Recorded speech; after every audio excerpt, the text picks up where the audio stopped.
इसके बाद next question हम देखते हैं, विच one of the following groups of micro organism is considered on A border line of living and non living things.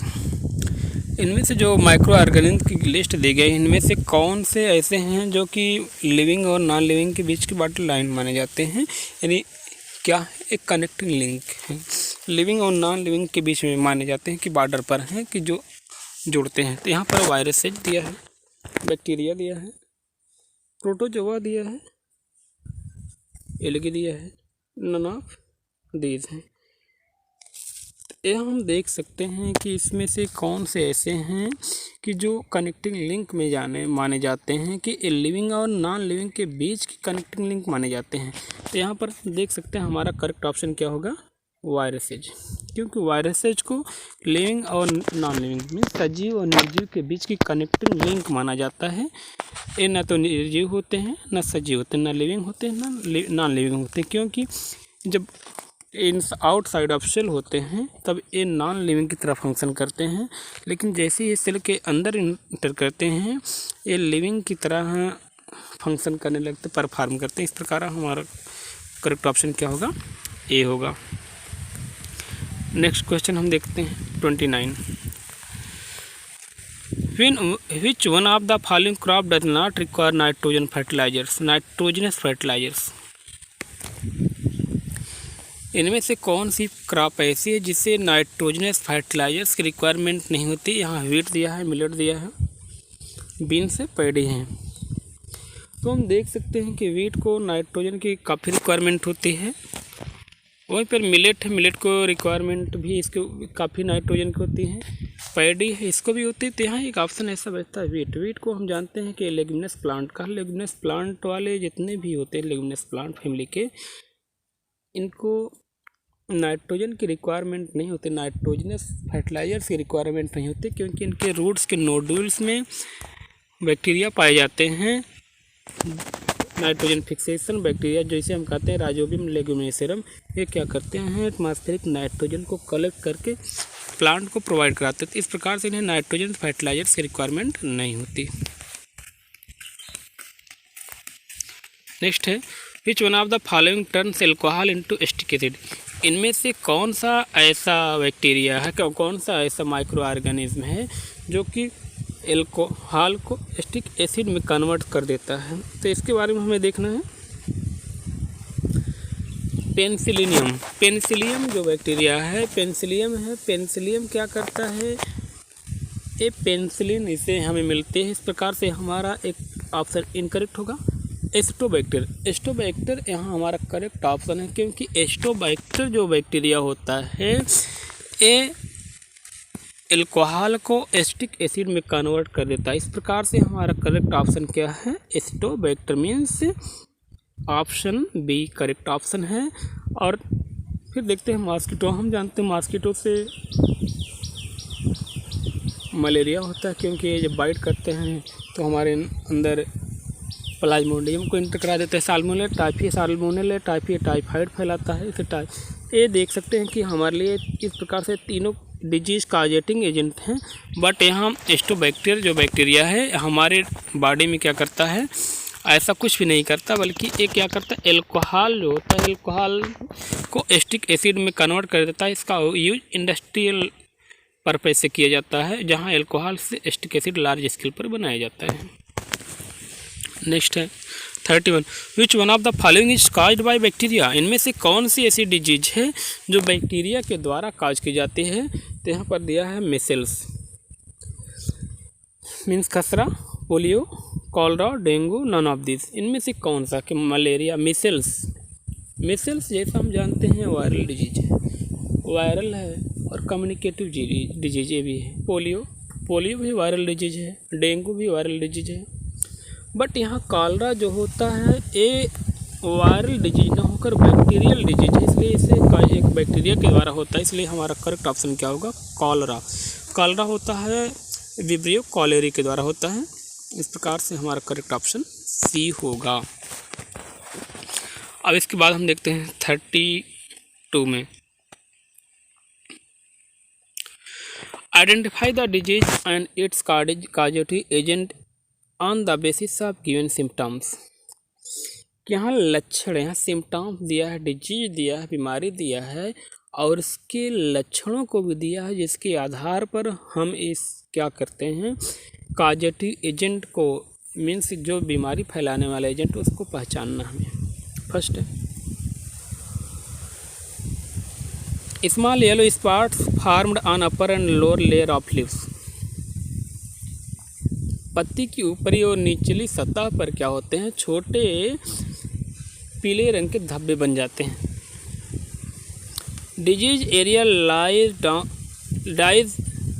Living hole. Disease area जो होता है, जिसमें जहाँ पर इफेक्टेड होता है, वो क्या हो जाता है कि सूख जाता है, इसमें छेद हो जाते हैं और क्या होता है, सूख जाता है। तो इसके बारे में देखना हमें। इसके बाद spot appearing on tree and fruits. Spot appearing on tree and fruits.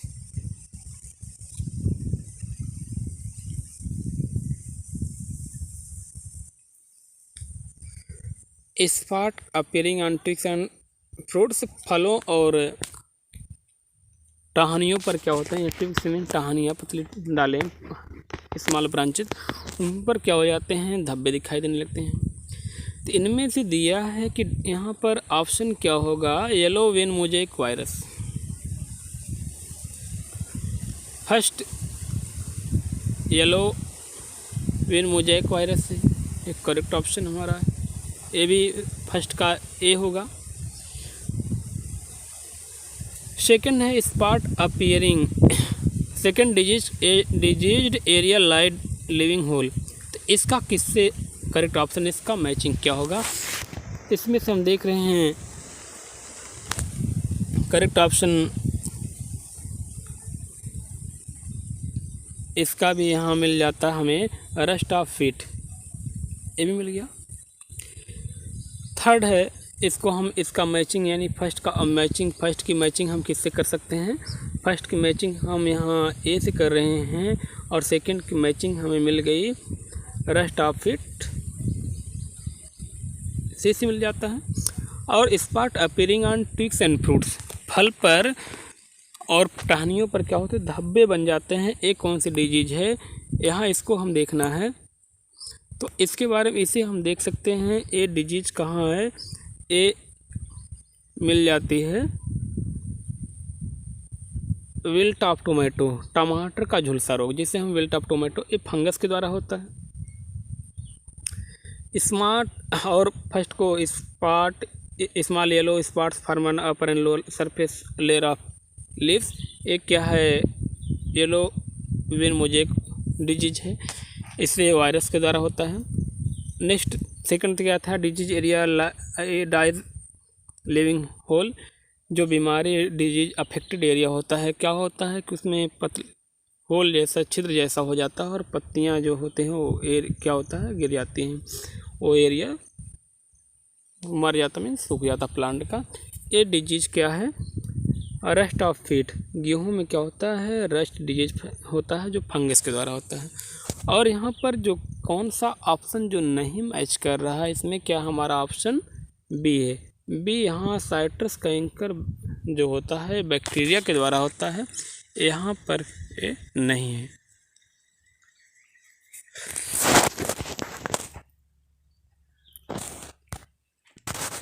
Next है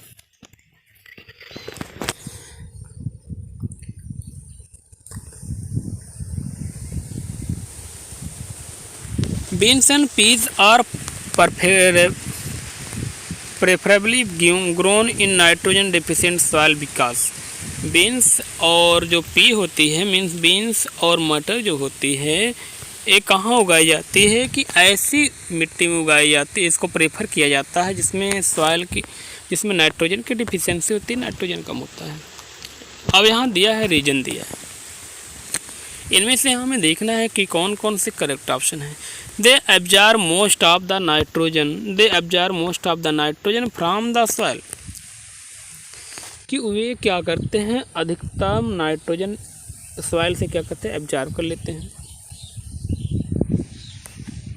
दे आर लेगुमिनस प्लांट, वे फलीदार पौधे हैं। They have rhizobium in root nodules which can fix atmospheric nitrogen, उनके रूट के नोड्यूल्स में, जड़ों की गांठों में राइजोबियम बैक्टीरिया पाए जाते हैं जो एटमॉस्फेरिक नाइट्रोजन को इकट्ठा करते हैं। दे आर ग्रीन प्लांट्स, वे हरे पौधे हैं।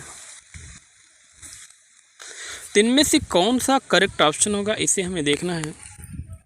First, they absorb most of the nitrogen from the soil, ये इनकरेक्ट है, इस प्रकार से इसका भी नहीं हो सकता। दे आर लेगुमिनस प्लांट, ये भी सही है। They have rhizobium in the root nodules which can fix atmospheric nitrogen, ये भी करेक्ट है। इस प्रकार से हम इसका देख सकते हैं कि करेक्ट ऑप्शन यहाँ ए है, first and second A incorrect होगा, क्योंकि सेकंड तो सही है लेकिन फर्स्ट इनकरेक्ट है। बी सेकंड एंड थर्ड, तो यहाँ हमारा सेकंड और थर्ड देखते हैं कि दोनों ऑप्शन ए भी सही है, ए भी सही है, तो इस प्रकार से हमारा करेक्ट ऑप्शन क्या होगा, बी होगा। क्योंकि बीन्स और पी जो होते हैं, मीन्स जितनी भी फलीदार सब्जियां होते हैं, बीन्स, मटर, चना, ये सब, अरहर, ये सारी फसलें, क्रॉप्स जो होती हैं, ये ऐसे सॉइल में ग्रो की जाती हैं जहाँ पर नाइट्रोजन जिनमें बहुत कम होता है। इन्हें हम बाहर से नाइट्रोजनस फर्टिलाइजर प्रोवाइड भी नहीं कराते हैं, क्योंकि इनके रूट्स में राइजोबियम बैक्टीरिया पाए जाते हैं, नोडुल्स में बने नोडुल्स में पाए जाते हैं, और ये क्या करते हैं, एटमॉस्फेरिक नाइट्रोजन को कलेक्ट करते हैं जो उन्हें प्रोवाइड कराते हैं। ठीक, इसके बाद हम चलते हैं नेक्स्ट क्वेश्चन की तरफ। In the production of which used east is used, अब यहाँ पर डॉट करके दिया, in the production of dot east use, किसके प्रोडक्शन में ईस्ट का यूज हम करते हैं, शुगर, एल्कोहल, ऑक्सीजन, नाइट्रोजन। तो हमारा करेक्ट ऑप्शन क्या होगा, एल्कोहल, क्योंकि एल्कोहल के प्रेजेंस में ईस्ट का यहाँ शुगर का फर्मेंटेशन जब कराया जाता है तो क्या बनता है, एल्कोहल बनता है। तो करेक्ट ऑप्शन क्या होगा, यहाँ बी होगा। नेक्स्ट क्वेश्चन देखते हैं।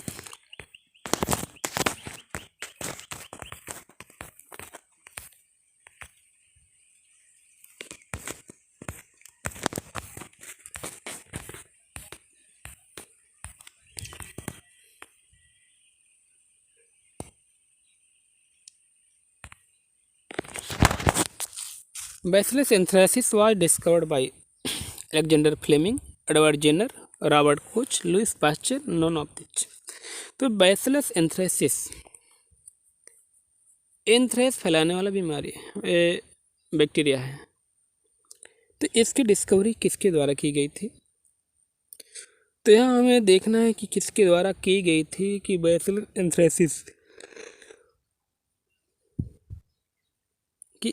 किसके, Alexander Fleming, first option Alexander Fleming, Alexander Fleming दिया है, सेकंड दिया है एडवर्ड जेनर दिया है, थर्ड रॉबर्ट कोच दिया है, फोर्थ लुइस पास्चर देना नाम दिया। तो हमारा करेक्ट ऑप्शन क्या होगा, रॉबर्ट कोच होगा। रॉबर्ट कोच ने सबसे पहले बैसिलस एंथ्रेसिस नामक बैक्टीरिया की खोज की थी। बैसिलस एंथ्रेसिस बैक्टीरिया जो होता है हमारे अंदर मनुष्यों और पशुओं में एंथ्रेक्स डिजीज फैलाता है। तो इसके बाद इसके हम देखते हैं यहाँ अलेक्जेंडर फ्लेमिंग, एडवर्ड जेनर और लुइस पास्चर के कंट्रीब्यूशन को भी देखते हैं। अलेक्जेंडर फ्लेमिंग को हम जानते हैं कि इन्होंने क्या किया था कि सबसे पहले पेनिसिलिन का आविष्कार किया था। पेनिसिलियम नोटेटम नामक मोल्ड से इन्होंने क्या किया था, पेनिसिलिन प्राप्त किया था। एडवर्ड जेनर को चिकन पॉक्स में चेचक की वैक्सीन की डिस्कवरी करने का श्रेय जाता है। लुइस पास्चर हैं, लुइस पास्चर को हम पास्चुराइजेशन के लिए जानते हैं, क्योंकि इन्होंने सबसे पहले ही लुइस पास्चर ने ही बताया था कि पास्चुराइजेशन के द्वारा हम फूड मटेरियल को काफ़ी टाइम तक, मिल्क को हम काफ़ी टाइम तक रख सकते हैं। नेक्स्ट क्वेश्चन हम देखेंगे, विच one of the following is not a protozoa, इनमें से कौन सा प्रोटोजोआ नहीं है, जियार्डिया, अमीबा, पैरामीशियम, फ्यूकस। यहाँ हमें देखना है कि कौन सा प्रोटोजोआ नहीं है, जियार्डिया भी अगर देखा जाए तो जियार्डिया को प्रोटोजोआ में ही हम रखते हैं कि जियार्डिया को grand old man of intestine कहते हैं। अमीबा को भी हम प्रोटोजोआ में ही रखते हैं। पैरामीशियम है, पैरामीशियम को भी हम प्रोटोजोआ में रखते हैं। जैसा कि हम जानते हैं अमीबा और पैरामीशियम से तो अच्छी तरह से हम परिचित हैं, जियार्डिया से नहीं परिचित। जियार्डिया भी हमारे इंटेस्टाइन में ही पाया जाता है। नेक्स्ट ऑप्शन है फ्यूकस। फ्यूकस जो देख रहे हैं, फ्यूकस ये प्रोटोजोअन्स नहीं है, बल्कि ये क्या है, फंजाई फैमिली का है, एक प्रकार का फंगस है। इस प्रकार से हमारा करेक्ट ऑप्शन क्या होगा, फ्यूकस। नेक्स्ट है atmospheric nitrogen can be fixed by. Atmospheric nitrogen जो होती है वो कलेक्ट की जा सकती है किसके द्वारा, यहाँ देख सकते हैं किसके द्वारा कलेक्ट की जा सकती है, some fungi, some protozoa, some blue green algae, some virus, none of this. कि एटमॉस्फेयर में जो हमारे वायुमंडल में नाइट्रोजन होती है किसके द्वारा हमारे मिट्टी में इकट्ठी की जा सकती है, फिक्स की, एकत्र की जा सकती है, यहाँ सम फंजाई। हम जानते हैं फंजाई ऑप्शन हमारा इनकरेक्ट है। सम प्रोटोजोआ, प्रोटोजोआ ऐसा नहीं करते। सम ब्लू ग्रीन एल्गी है हमारा करेक्ट ऑप्शन है, क्योंकि ब्लू ग्रीन एल्गी या साइनोबैक्टीरिया जिसे हम कहते हैं, ये क्या करते हैं, एटमॉस्फेरिक नाइट्रोजन को कलेक्ट करते हैं, नाइट्रोजन डिफाइन, इनको नाइट्रीफाइंग बैक्टीरिया भी कहते हैं। और सम वायरस, ये भी ऑप्शन हमारा क्या है, इनकरेक्ट है। इस प्रकार से हमारा करेक्ट ऑप्शन क्या होगा, सी। Which one of the following is a preservative used in preservation of fruits as jam and jellies? इनमें से ऐसा कौन सा एक ऐसा प्रिजर्वेटिव है जो कि फ्रूट और जैम, फ्रूट को जैम और जेली के रूप में प्रिजर्वेशन करने के काम आता है। यहाँ पर फ्रूट्स के प्रिजर्वेशन में काम होते हैं जैम और जेली बनाकर। तो यहाँ mustard oil, vinegar, sugar, all of the above, none of this. तो यहाँ पर इसमें कौन कौन से ऐसे हैं जो कि उसको प्रिजर्वेशन में यूज किए जाते हैं, तो हम यहाँ देखेंगे करेक्ट ऑप्शन हमारा क्या होगा, D, all of the above. क्योंकि प्रिजर्वेशन के फ्रूट को जैम और जेलीज के रूप में प्रिजर्व करने के लिए यूज किए जाते हैं, तो यहाँ पर मस्टर्ड ऑयल भी यूज किया जाता है। मस्टर्ड ऑयल के साथ साथ हम विनेगर का भी यूज करते हैं, ये भी करेक्ट ऑप्शन, ये भी करेक्ट ऑप्शन है, शुगर भी करेक्ट ऑप्शन। इस प्रकार से हमारा करेक्ट ऑप्शन क्या होगा, ऑल ऑफ द एबव। इसका यूज हम करते हैं प्रिजर्वेटिव के रूप में, ठीक है। इसके बाद हम देखते हैं question number 39। Rhizobium bacteria have dot with leguminous plant. इसमें कि राइजोबियम बैक्टीरिया जो होता है ये लेगुमिनस प्लांट मीन्स फलीदार पौधों के साथ किस तरह से रहता है, free living, symbiotic, parasitic, both, A and B. तो क्या है कि राइजोबियम बैक्टीरिया, यहाँ पर हमारा करेक्ट ऑप्शन है राइजोबियम बैक्टीरिया जो प्लांट में, लेगुमिनस प्लांट में किस तरह से रहता है, ये फ्री लिविंग भी रहता है, ये फ्री में भी फ्री रहता है उनसे, और सिम्बायोटिक, ये सिम्बायोटिक भी रहता है। सिम्बायोटिक मतलब तो सहजीवी होता है, जिसमें दोनों एक दूसरे को बेनिफिट, लाभ पहुंचाते हैं। तो ये सिम्बायोटिक बैक्टीरिया सिम्बायोटिक मोड होता है। पैरासिटिक तो ऐसा नहीं होता, क्योंकि पैरासाइट यहाँ राइजोबियम बैक्टीरिया होता है, प्लांट में पैरासाइट नहीं होता, बल्कि उनके लिए हेल्प भी करता है। तो इस प्रकार से क्या होगा, सिम्बायोटिक भी होगा, फ्री लिविंग, दोनों तरह से रहता है। इस प्रकार से यहाँ हमारा करेक्ट ऑप्शन क्या होगा, both A and B, A and B यहाँ करेक्ट ऑप्शन होगा। आइडेंटिफाई द गिवन ऑर्गेनिज्म, जो दिया गया ऑर्गेनिज्म दिया है, इसको आइडेंटिफाई हमें करना है कि ये है क्या। ये प्लांट स्पायरोगाइरा है, दिया गया सैंपल यहाँ दिया गया स्पायरोगाइरा है। तो ऐसे हमें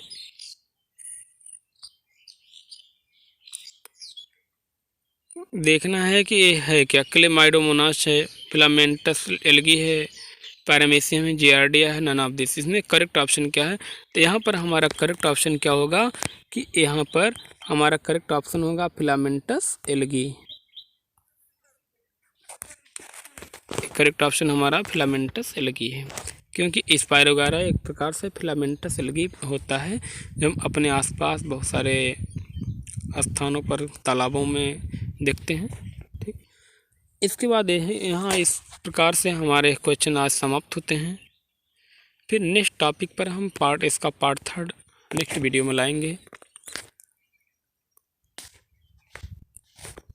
अगर वीडियो आपको पसंद आता है तो लाइक करें, सब्सक्राइब करें और शेयर करें, और साथ साथ कमेंट भी करें, जिससे कि हमें इसको इम्प्रूव करने में हेल्प मिल सके। थैंक्स।